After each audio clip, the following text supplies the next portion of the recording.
questions. First thing I'll do is tell you what I told our players in the locker room after the game. I tell you what I saw. I saw every position on our team fight and fight and fight. Obviously, we were not perfect by any means, and that's my job to get us to that point. But their job is to go compete, to never go away, to every series, everybody doing everything they possibly could to try to win the game on every play. And I saw that. And when you have a team doing that, you have a really good football team. We played a really good team in NC State, and they are a good-looking football team. They're going to win a lot of games. I think at this point, we can still win a lot of games. Now, what we have to do, we got to play better in third downs. We lost on both sides of the ball there, and we did that really well at Syracuse. We've struggled with it all year offensively, and I've got to look at what we're doing. We didn't finish a couple of drives on offense. I thought the last one there in the third quarter, I just did a poor job with sequence of calls down there once we got inside the 5-yard line. You don't get those back, but we'll certainly study all that we're doing in that regard. And in the first one, we missed an open guy for a touchdown, and that generally bites you. It's like dropping a foul ball. Guy then will hit a home run, and then we turn the ball over. Also, Chase Bryce played fierce tonight and competed with everything he had. I told him after I was really proud of him. The last 2 interceptions, certainly all me. I've got to put him in better positions. They did a good job with mixing coverages, and I just have to do a better job with that and helping him. The opportunities were there, and that's all you can ask for. But our team fought, and we will continue to strive to get better. And we got an open date badly needed after 6 Power 5 football games in a row. We're pretty beat up. We were pretty beat up coming in. Looks like a little bit more beat up coming out. So we need this time to assess everything we're doing schematically, to heal a bit more, and to look at what we can do to make a stretch run as we get to a point playing at home a bit more, and we're looking forward to that. I'll take your questions. As always, please raise your hand. We call on you. Jim Sumner, will you get us started? David, let me ask you about a couple of coaching decisions that the staff made that the first was not trying to run the clock out at the end of the first half, and the second was not taking the 3 points on the 4th and goal from the 1 early in the third quarter. Can you kind of You're breaking up badly, Jim, so I'm having a hard time catching the question. Again, I want to ask you about 2 coaching decisions that backfired. The first was not running the clock out at the end of the first half, and the other was not taking 3 points at the beginning of the third period. Now, on 4th and goal for 1, I was wondering if you could run us through those.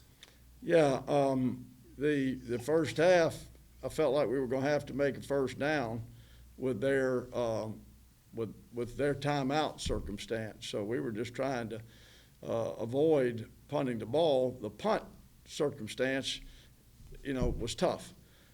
We went out with a fast cadence, and a player needed to adjust to split. He knew it, and they moved late, and we weren't able to get it corrected. So it happens. We believe in our punt protection, and that kind of just bites you in that circumstance. We were hoping we could get a first down. So I don't think we had a real chance to really run the clock out, particularly what we were dealing with their pressures at that point. In the third quarter, most of the time, first 3 quarters, ball inside the 2 to 3 yard line, I'm going to go for it. Statistically, everything I believe in is that you try to score a touchdown there. I know it would put us up 9 points. I didn't think that was enough, particularly at that stage of the game. If it's in the fourth quarter, then I'm going to go up 2 scores.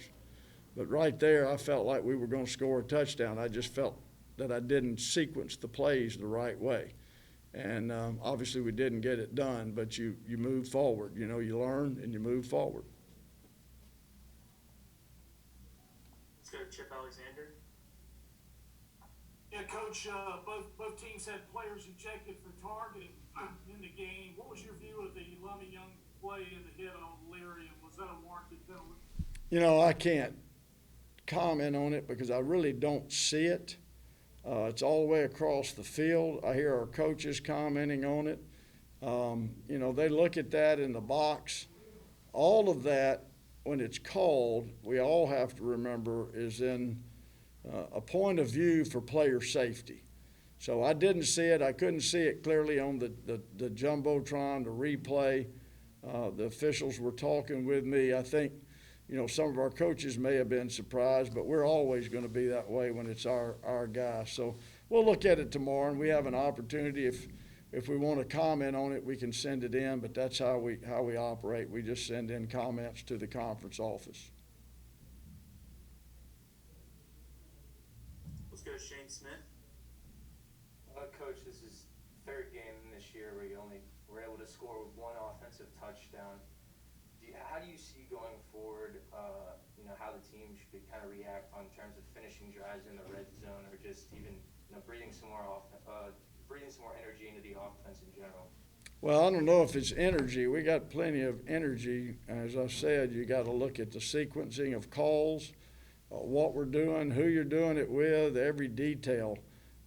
It's not like we practice poorly. So there's no quick fix just by commenting. It is just a hard area of the field. It's a hard part of football, and we've got to find a way to be better at it or we won't win. That's the bottom line. And our guys, as I said tonight, they were so willing to fight. And if we put them in the best positions they can be in, I believe we can get it done. We missed an opportunity to score on one. And then, as I said, I did a poor job with sequencing of play calls, if you understand what I mean. And the other one, if you score those two drives against a defense like that, you're feeling pretty solid about the day. 14 more points puts a different spin on this game. Charlie Nickens, go ahead.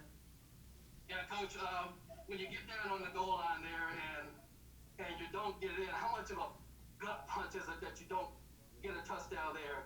And the other one is Chase Bryce, 3 INTs again. I mean, how much is that a worry on the offense there?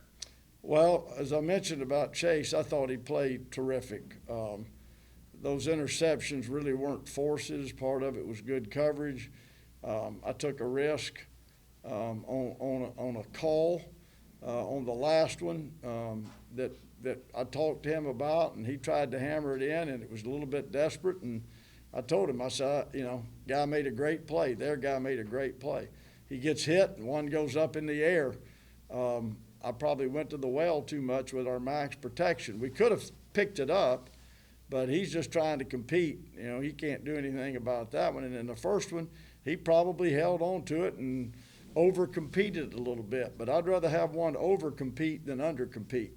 And I thought he made strides tonight to make himself a better quarterback, without a doubt. Now, I commented on Chase. What was the other part of it?